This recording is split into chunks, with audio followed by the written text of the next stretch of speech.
Namaskar viewers, hello and welcome to Sansad TV. I am Tina Jha, you're watching Perspective.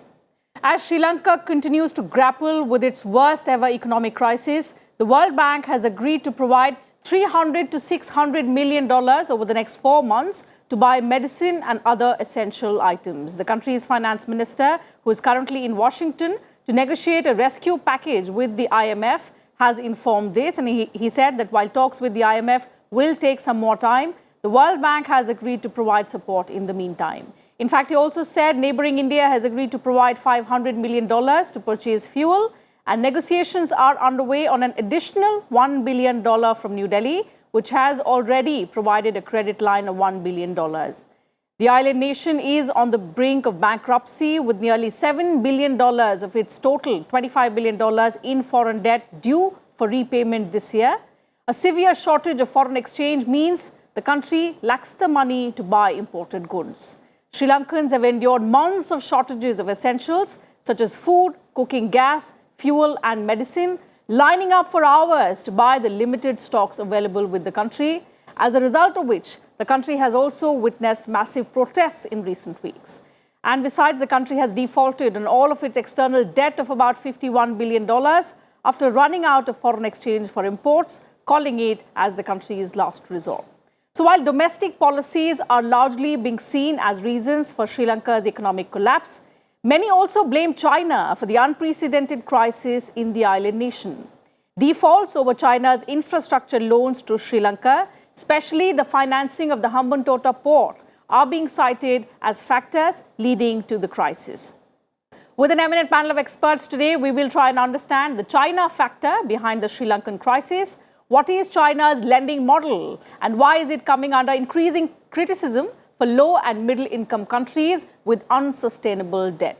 For this, I'm pleased to welcome on this edition of Perspective 4 distinguished panelists who are joining us virtually on the program. So let me first introduce them to you. I have with me Lieutenant General Retired Dr. Rakesh Sharma, Distinguished Fellow, Vivekananda International Foundation; Mr. Ashok Kumar Jha, Former Secretary, Ministry of Finance, Government of India; Mr. A.K. Bhattacharya, Editorial Director, Business Standard; and Dr. S.P. Sharma, Chief Economist, PhD, Chamber of Commerce and Industry. Thank you, gentlemen, for your time, and welcome to Sansad TV. Mr. Jha, let me begin the program today with you, in fact, with your views on the Sri Lankan crisis. While a lot, has been attributed to domestic factors, internal mismanagement, and the impact of the pandemic, of course, over the last 2 years, the China factor is also being spoken about, with the country coming under severe criticism for what is being described as its debt trap diplomacy. How big is the China factor in this unprecedented economic crisis that Sri Lanka is currently reeling under?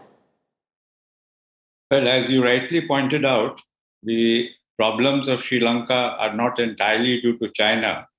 They're also due to internal mismanagement. For instance, in the last few years in Sri Lanka, the debt, the tax to GDP ratio came down drastically because of certain internal policies that the government took. As a matter of fact, even in the sphere of agriculture, they banned chemical fertilizers. Of course, the ban has now been restored. So like that, there are quite a few reasons why the Sri Lankan economy is facing difficulties. But the lending from China has obviously exacerbated this whole situation, because Chinese are lending to many countries at pretty high rates of interest, and they're also forcing countries to take loans in terms of extending the carrot to them. And some of these countries are unable to get loans from other places.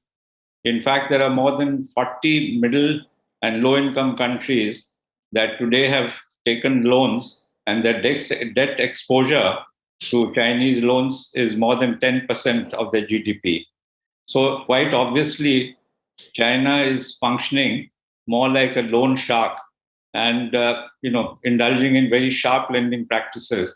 And this is true not only in Sri Lanka. There's a similar situation as there is even in Pakistan and in many other African countries, where the Chinese lending has really impacted adversely the economies of those countries. Absolutely. So which are these countries, and are there any lessons learned for them from the current Sri Lanka crisis is something that we will take on in due course of the program. But Mr. Bhattacharya, what do we know about China's lending? Why has it emerged that in recent years, China has become the top lender, even lending more money than the IMF, the World Bank? What is lucrative about Chinese money, in which trap these low and middle income countries are slowly getting into? Well, I think you asked a very important question, which must force us to go back into why this is happening. Mr. Jha very correctly pointed out that the China is seen as behaving like a loan shark, which is not untrue at all. But why it has happened is because of a larger global economic problem, in my view, is that till the 1970s, the Bretton Woods institutions like the IMF and the World Bank would play a kind of a developmental institutional role, which gradually, declined in its size and operation. And there was a vacuum where the West, with the role that the West was playing, was gradually being usurped. The vacancy caused, the vacant space slot caused, was taken up by China. And if you look at from the 1970s onwards, it is not just the Belt and Road Initiative of China of 2013, but even much earlier, China was trying to get into this area. And by early 2000s, it had actually had almost 35 African countries. It had not controlled, but it was being the chief lender to 35 countries, and a total loan of around $180 billion. Now, what has happened is that as the West and the World Bank and the IMF and the other developmental institutions have gradually withdrawn, Chinese have come in, and the Chinese are pretty sharp. They work on a principle which is not just pure commercial, but it is also implied within those loans are some sort of a political ambition to leverage the debt for gaining strategic control of either resources or some important assets. Now, take the case of Congo, where Chinese have virtually monopolized cobalt by taking over the copper cobalt plant, now which is used in the battery system in the world. The EV space is virtually then controlled by China. Similarly, the Hambantota port is actually a very critical port, which is on a route which accounts for almost 80% of global trade from Europe to Asia. Now, if the Chinese have been very, very strategic and savvy in getting into these assets and resources with their loans, mind you, their loans are not cheap. They are 4% over LIBOR. Now, if these loans are costly, but the terms are open for any borrower to see. Now, if you are borrowing from China, what happens is you have to open an escrow account in another country, and you have to park some of the money which is kept in that escrow account so that in case of default, the Chinese can withdraw the money. But coming to the specific question of what happened in Sri Lanka, the Hambantota port was actually originally a port that was to be set up with the help of Canadian and European money. Now, because of the Canadian and the European agencies withdrew, the Chinese came in. So you can, of course, blame China, and we should blame China because it is using a commercial instrument to further its political ambitions, geostrategic ambitions. But at the same time, you cannot say that either the West or the Bretton Woods institutions or the borrowing country are free from all the blames and not having followed the due diligence norms or being a mature and wise borrower.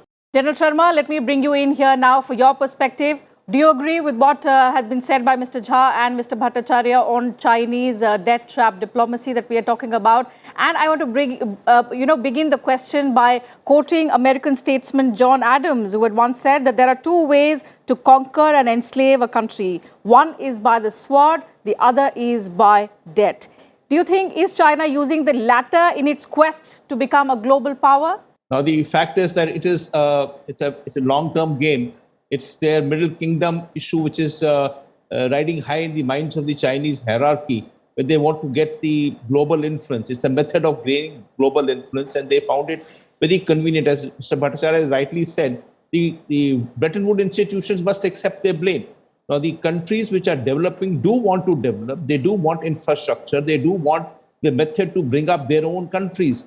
Now, they require loans. If the loans are not so forthcoming by the Bretton Woods institutions, there is a loan shark which is available with the deep pockets to provide the money. And if the Chinese are able to do so with opaque and with the non-transparent contracts and the scheming method of doing loans, well, so be it. So the infrastructure and part of the infrastructure being developed across in the Africa is not even required. Even the question of Hambantota, that port is useless.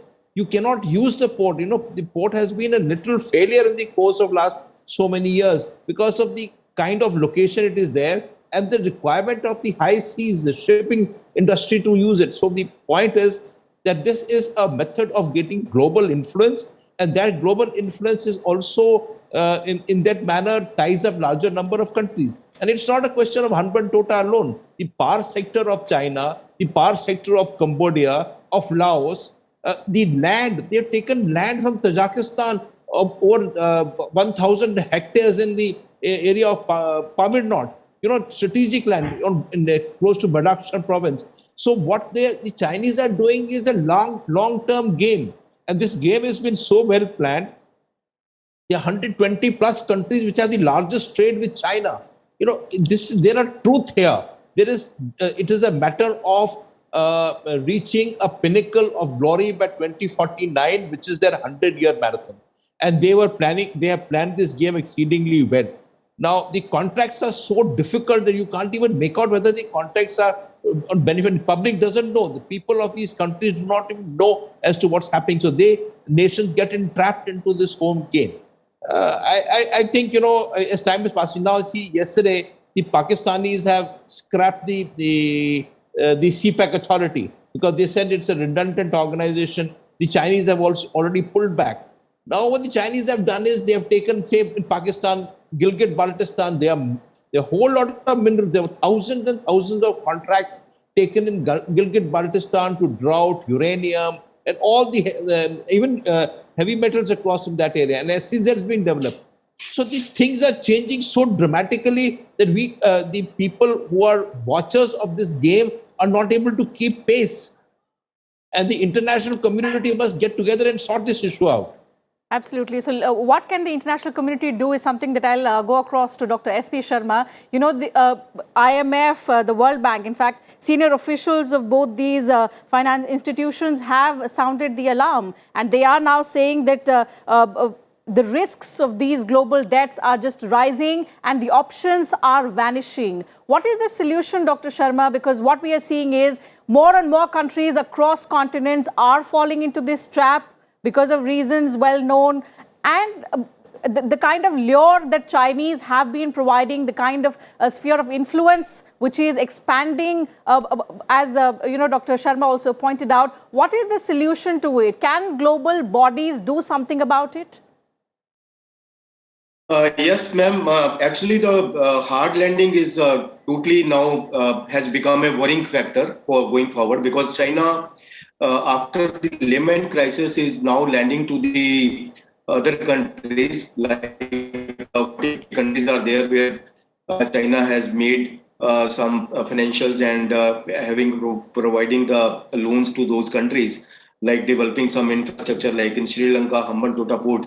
But definitely there must be some solution and calibrated step to move forward to settle this problem. Like after the COVID-19, Sri Lanka was not able to provide a calibrated approach to the policy environment and to the whole economy. That's why the economy is now in doldrums, that the economy was totally dependent on the tourism sector.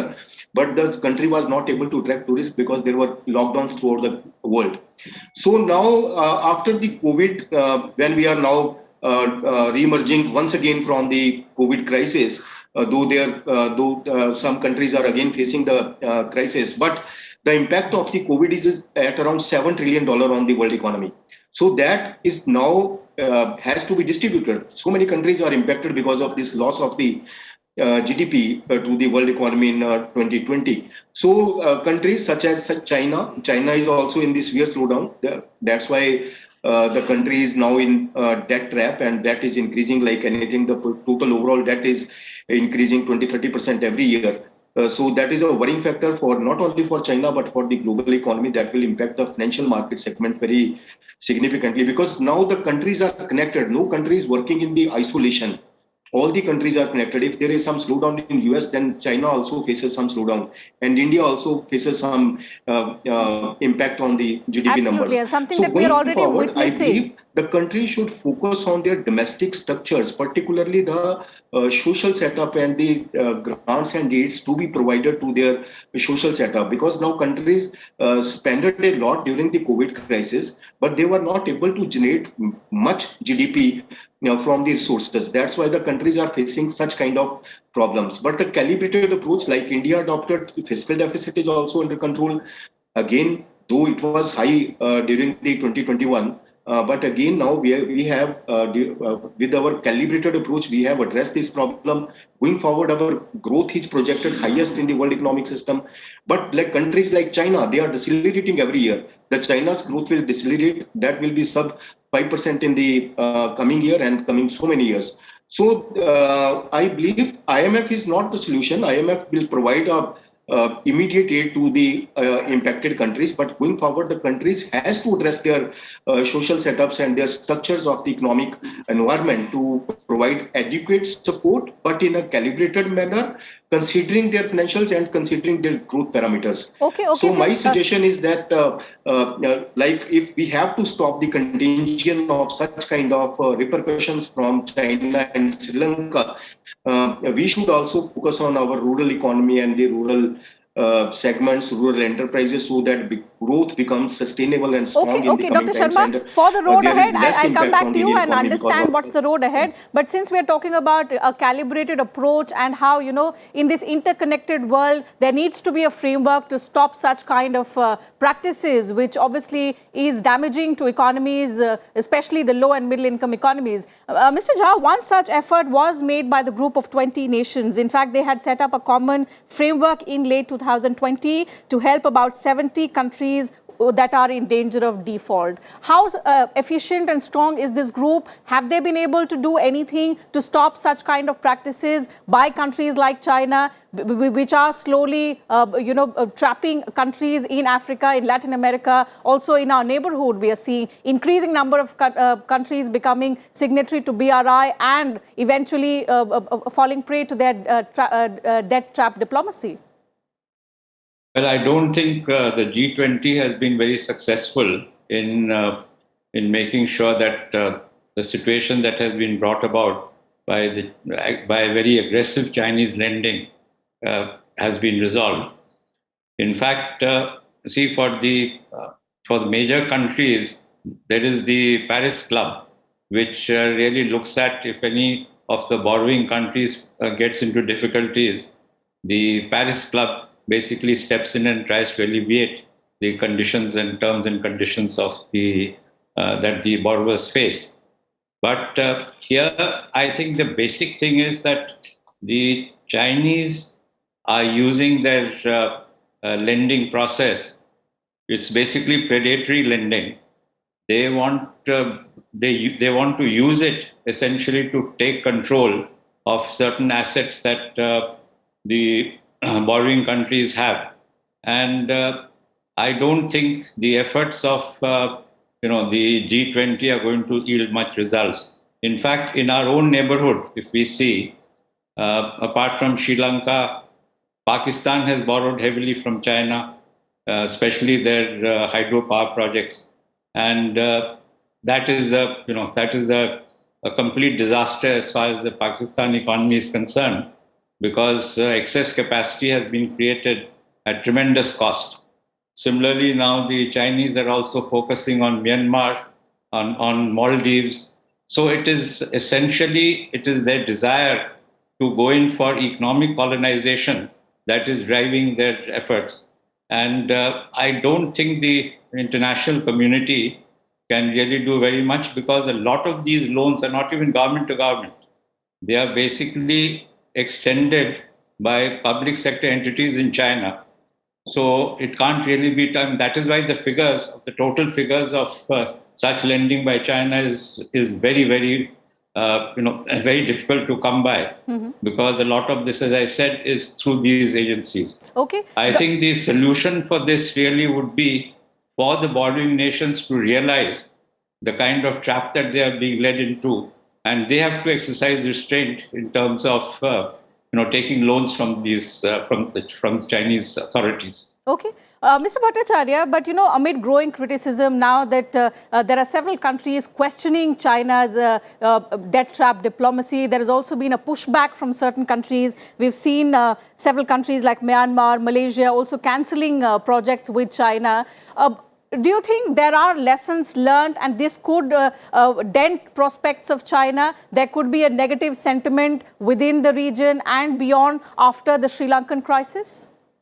Well, I do not know whether lessons have been learned, but there are quite a few lessons in what has really happened globally because of the Chinese debt diplomacy.